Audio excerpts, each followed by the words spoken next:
Okay, it is 6:30 p.m. and welcome to week 3 of Contemporary Issues in Criminal Justice. Uh, this session will not go an hour, I doubt it, because I will be covering information and details concerning the assignments for Chapter 3 and giving you some ideas about some information about the topic very briefly. And then I will give you a keyword that you'll need to provide to me. So I'm going to go ahead and get started right away.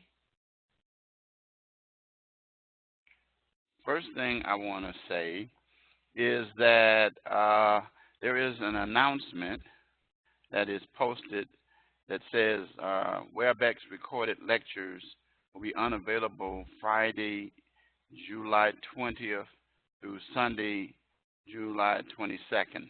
That does not apply to you guys, and the reason being is because all the lectures that I do, I convert them, upload them to YouTube, so they will be available, so you'll be able to get them as soon as you can. I will be posting an announcement in the class reminding students that your week 3 lecture will be available, and that you don't have to worry about that announcement concerning WebEx, because you won't be using WebEx for the lecture. We use it for the live lecture, but we don't use it for the recordings, as you probably have already gathered from the way that I do this. All right. So, all right. Let's go down to our week 3 announcement right here.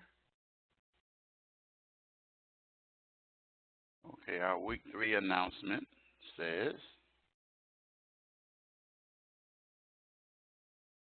that we're going to deal with diversity, which, you know, is a topic that we discussed during the course of the very first week during the open house. The importance of diversity in criminal justice, and so I'm going to be talking a little bit more about that in a bit here during this lecture. So you're going to look at Module 3. Of course, you already know now there's no textbook. As I said earlier, this is more like an independent studies course that you're taking. I'm here to guide you and help you with your assignments.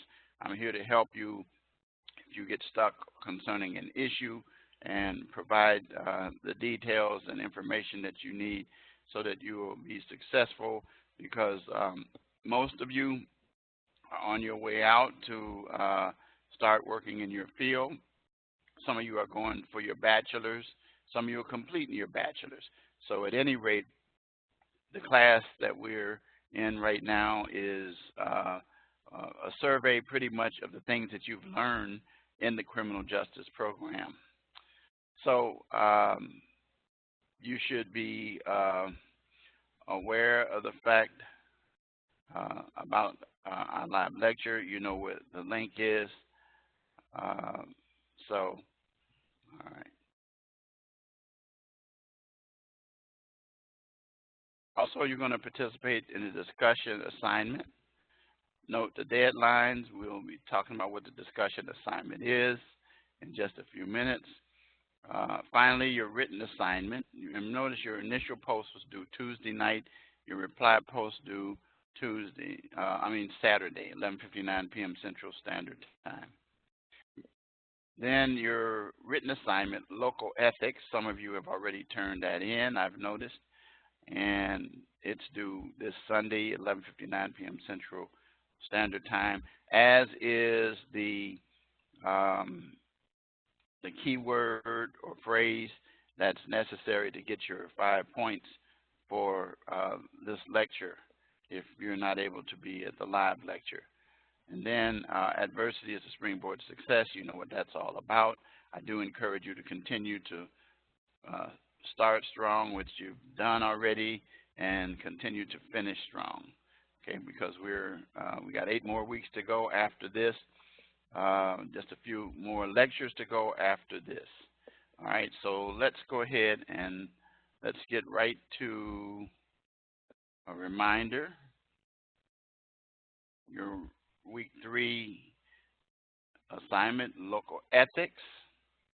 Describe the future of criminal justice as relates to diversity.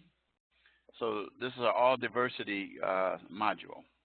Creates a deliverable for this assignment, sharing points to improve ethics in criminal justice, including demographic and other statistical data. Make sure you abide by the APA citations in the body, references in the end, Roman 12 point. Also make sure that you provide a cover sheet. Must have a cover sheet, very important. All right. Then we go all the way down to remind you of the lab lecture. Lab lecture is today, week 3. The next one won't be until week 6. So that'll be our very next lecture. All right. So let's take a look at the calendar to remind you. Let's go down here. Course tools.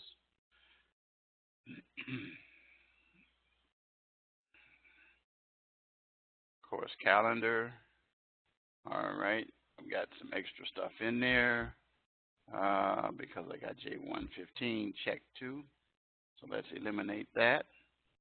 And that should go away. There we go.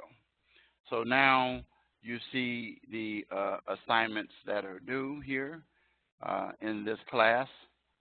Of course, this week is your reading diversity, and that's the topic. And like I said again, you're dealing with the module, okay? And there is no reading, so it doesn't say. It says chapter 6-9. Disregard that. So I'm going to put that in there. So there is no. I thought I took it out.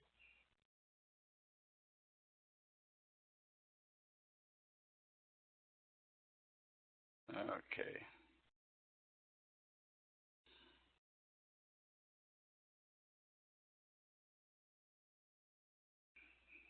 Okay, I don't know why it's not coming out.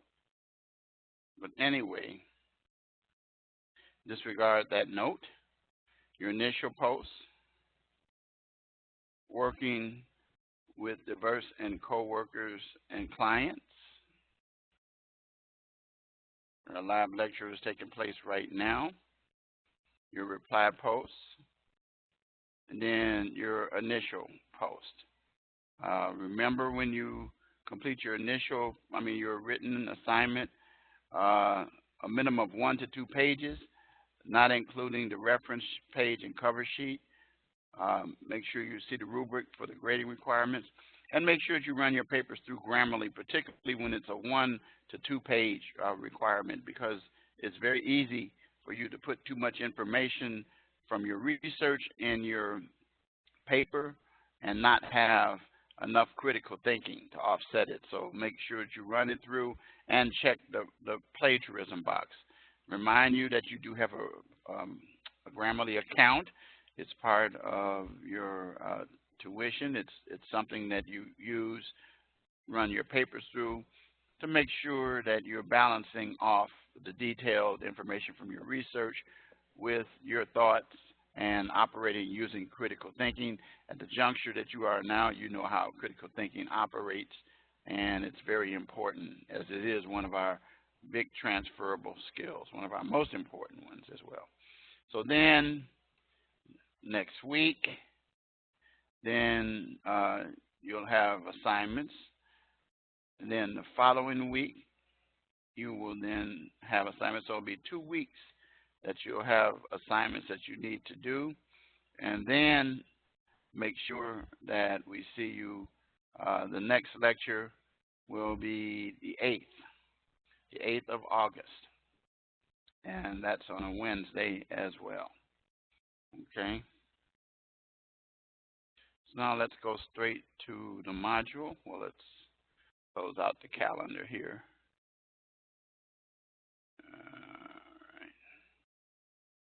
All right, let's go to the module itself.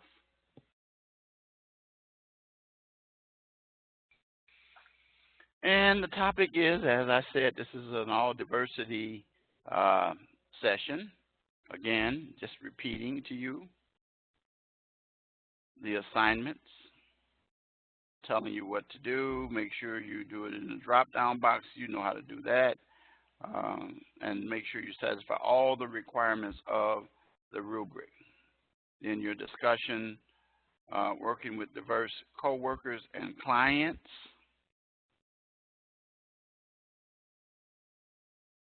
And then your live lecture for today. All right. So in criminal justice, clients can be individuals that are criminals or individuals, people you come across in terms of dealing with investigations, reports, things of that nature. But we want you to be prepared to provide details about how you consider yourself an active individual to deal with people from diverse backgrounds, and what can make you better, and those kind of things. What problems you may have as well. Those are also acceptable as well. Okay, so those are the assignments there. So now let's get into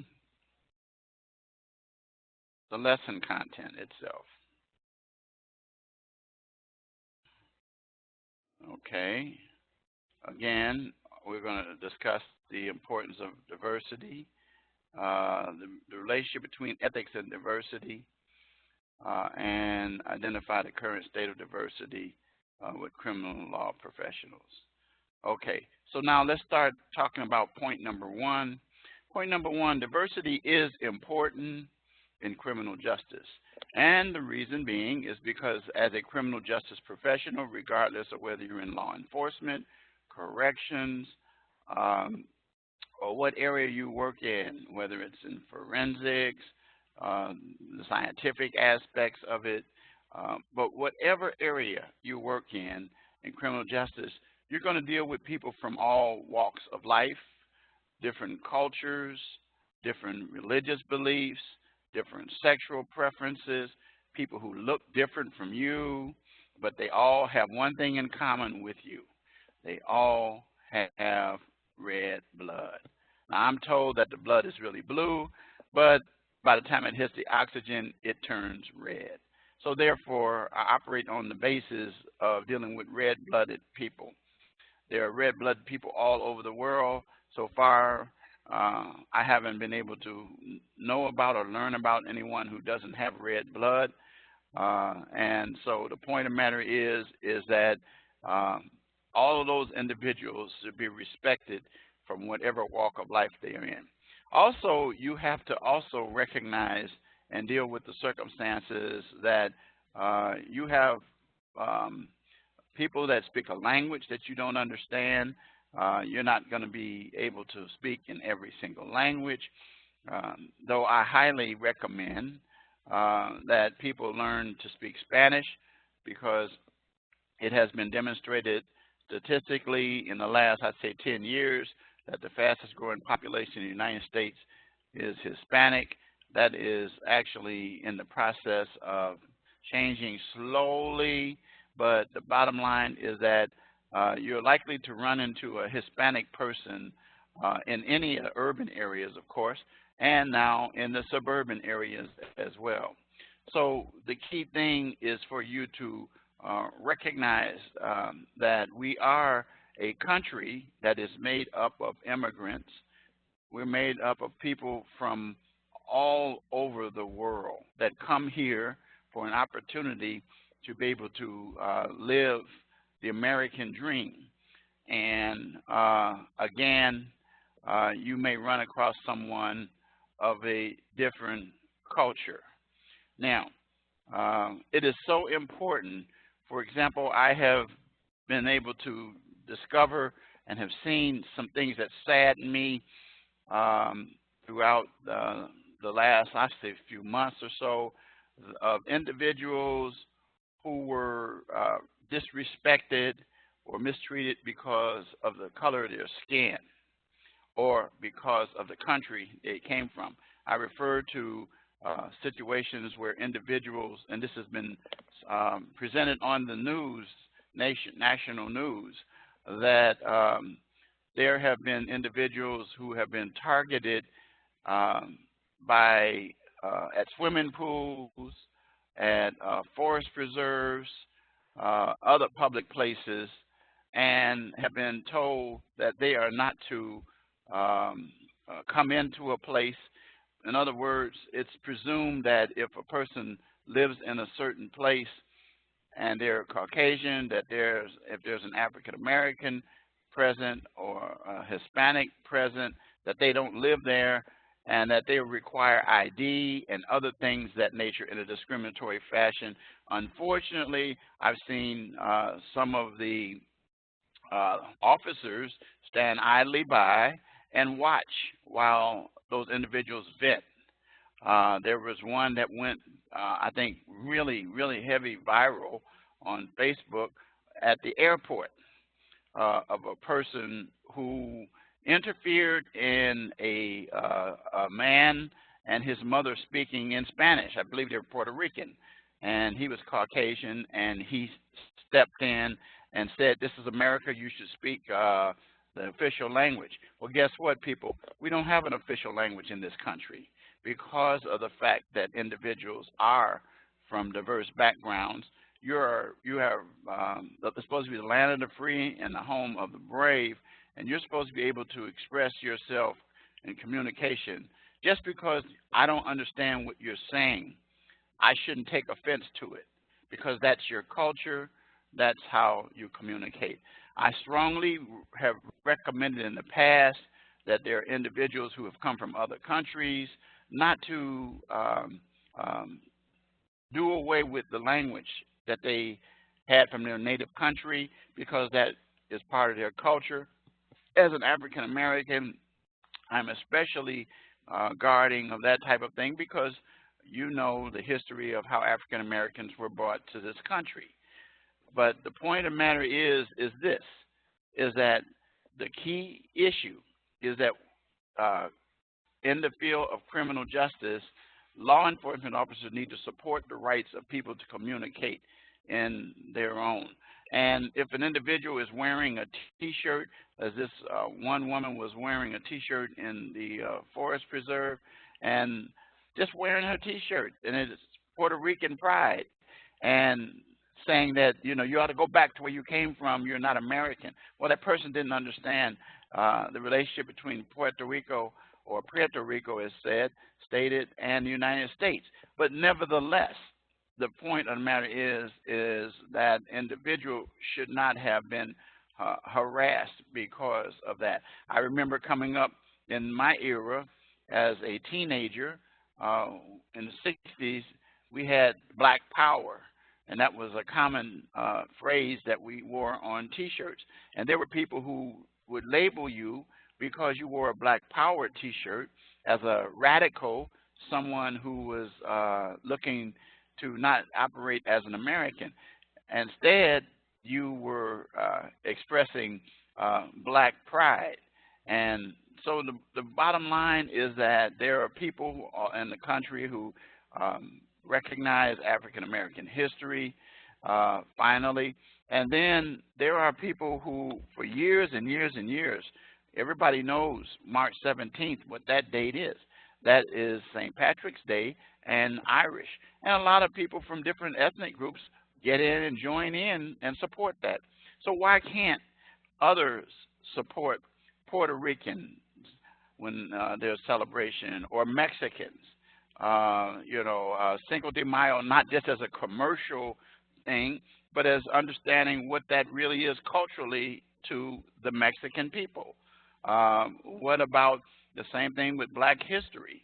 And there are some issues with Juneteenth that people talk about in terms of that. You can research that and you'll find out what I'm talking about. But the point of the matter is this: is that this country and our criminal justice field need to be supportive of the diverse cultures of individuals.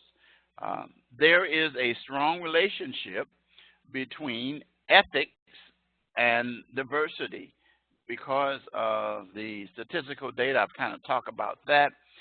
The ethics mean that you have to operate in the best possible way. Virtue ethics, giving an individual a chance to be who they are. You've written about some of those different systems of ethics, but the point of the matter is that ethics in its most common use means very simply to allow a person to be true to who they are and not to criticize them, not to make them feel uncomfortable, not to turn them into an outcast because they're demonstrating their ethical background. And so it is so important that the relationship of ethics, that is doing the right thing, and the right thing is allowing people from diverse communities, diverse areas, who have diverse cultures, to live their lives out according to that. There's Hanukkah during what we usually call Christmas. There's Kwanzaa. There are all kinds of different things. And so the ethics that should take place is to, again, operate in the most positive way, utilizing the systems that result in good outcomes, not bad outcomes in a situation. I will not go over the details of the ethical systems. You already know what those are from other classes that you've had in ethics. And so where are we now in diversity and criminal justice? Well, I already kind of spoke on that. We're in a problematic situation that, and then sometimes people say, well, you know, they focus on the bad instances that occur. The reason being that they are reported is because of the fact that any one instance puts a black eye on this country. And we cannot allow individuals from diverse backgrounds not to be respected, starting from the President of the United States on down. And I'm not going to get political about this, but I am going to say this, is that criminal justice professionals need to take the lead in terms of diversity. That is why many agencies within criminal justice, corrections, law enforcement, and other agencies are in the process of hiring various individuals. I had a dream, a desire when I was a young kid. I knew I was going to be a lawyer, but one of the ways that I was going to do it was to go through the FBI. So when I was in high school, and I graduated in 1969, when I was in high school, I applied to the FBI. And there was a classmate of mine, and he applied too. Well, he got accepted. I did not. So I went on with my life. Well, here's what happened. I would find out years later, when I had actually gone through college and was in law school and about to graduate from law school, that I got a letter from the Federal Bureau of Investigation that they went back and they found me. Well, they could find you anyway. And they sent me a letter apologizing for the letter of rejection that I received. And the reason why they stated that I was rejected, and they admitted it, is because of your race. During that period, the FBI director was J. Edgar Hoover. J. Edgar Hoover made it quite clear that he wanted the FBI to be Caucasians, and he wanted what they call pure-blooded Caucasians, and he didn't want any mix. He didn't want any African American. He certainly didn't want any Hispanics, and he didn't want any women. And so he rejected. He would screen the applications, and it was an order to reject everyone from that. And it's very discriminatory. But that actually happened to yours truly. So anyway, years later, I was given the opportunity to apply again, and I told them, no, thank you. I have moved on with my life. I'm in the process of getting my law degree. I'm working in corporate America on my way to becoming a criminal lawyer and in private practice, and I didn't do it. But I'm saying that now I have many friends who are from various ethnic groups.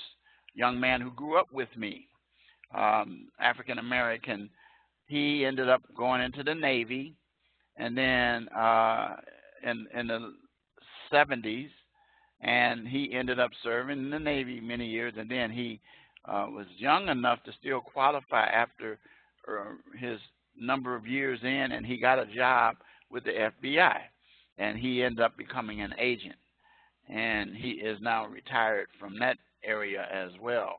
He's a consultant now.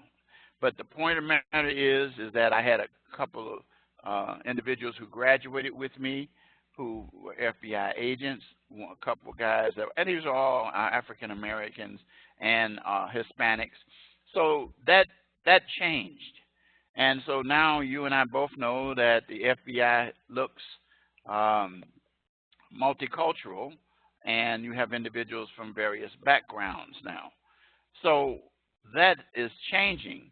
However, what we still have to do is to get individuals to still respect the work relationship. That's why we have one of the assignments this week working with diverse co-workers, because of the fact that individuals have to understand and appreciate and respect the background of individuals who are in the criminal justice areas or fields working with them from various cultures, backgrounds. And so there's a whole issue that's taking place concerning that.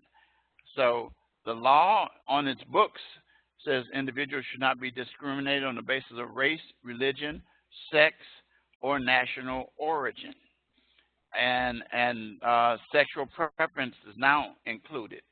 And so the point of the matter is that should be abided by and respected. Even if you don't agree, you still have to respect. There are some things I don't agree with, but I still respect them. I have different religious beliefs from some people that I know, but I still respect their beliefs. I don't make fun of their beliefs. I try not to even dialogue about it. If we have a conversation about it, we will. And same thing politically. There are people from various political backgrounds. Just because you're a Democrat or a Republican or you're a conservative or you're liberal, that doesn't make you bad. Or if you're a moderate, it doesn't make you bad. What it does is it provides various views that this country sorely needs in terms of being what it's supposed to be, the foundation, the land of the free and the home of the brave. And so the point of the matter is that diversity of criminal justice professionals is better than it was, but it can be improved. It can be improved. I remember when I was younger, in high school, and actually I was in college, when there were issues with the Chicago Police Department. There still are issues. But what I'm going to say is that there were not very many African Americans. And one of the first African American chiefs that I can remember, and I think I'm right, was a guy who went to school with me in college. His name was Fred Wright. And since that time, there have been several others. And they're the current chief of police in the Chicago Police Department is African American. And there are African American chiefs all over the United States now. So, like I said again, there is some change. But the rank and file in Chicago had to reach out and get people to represent the Chicago Police Department of the same race or culture in the communities where they served. In other words, the people in the community should be able to, and this is just a respect of diversity and culture, should be able to see someone that looks like them. I have a T-shirt that I just bought, and it's actually a sweatshirt. And when I wear that shirt, this is what it says. It says, a lawyer looks like me. And somebody will look at that and they'll say, what does that mean? It means what it says. It looks like me. But it actually was a movement of African-American lawyers because we wanted to encourage young African-Americans to go into the field of law by saying that it's open to you, and the same thing should be said about others as well. The bottom line is that there's room for every group, plenty of room, and that sometimes it is important, as in law enforcement situations, that when there is an issue, that there is at least some presence, not a token presence, of individuals from a race that reflects the community that they serve in. And it helps because people do have their unconscious bias and conscious biases about trusting certain individuals from certain ethnic groups. That's problematic, but let's face it, that's a real situation that we're engaged in. So it's not a problem to try to, you're not enabling that. What you're doing is you're helping criminal justice professionals, especially law enforcement, to develop a connection between those in the community and the agency itself. That's beneficial to our criminal justice system. And so it goes on and on and on. And so that's it for today. And so I do want you to know that we have talked all about the key phrase that I'm looking for. I'll just say to you that, and this is, I'm going to give you a clue today, that it starts with a D and it ends with a Y. And I've been talking about it ever since we started. And that's the word I want to see. It's not a trick. I've mentioned it so many times that you should know what the key word is that I'm looking for. And so I'll see you in a couple of weeks. I'm going to say good night to you.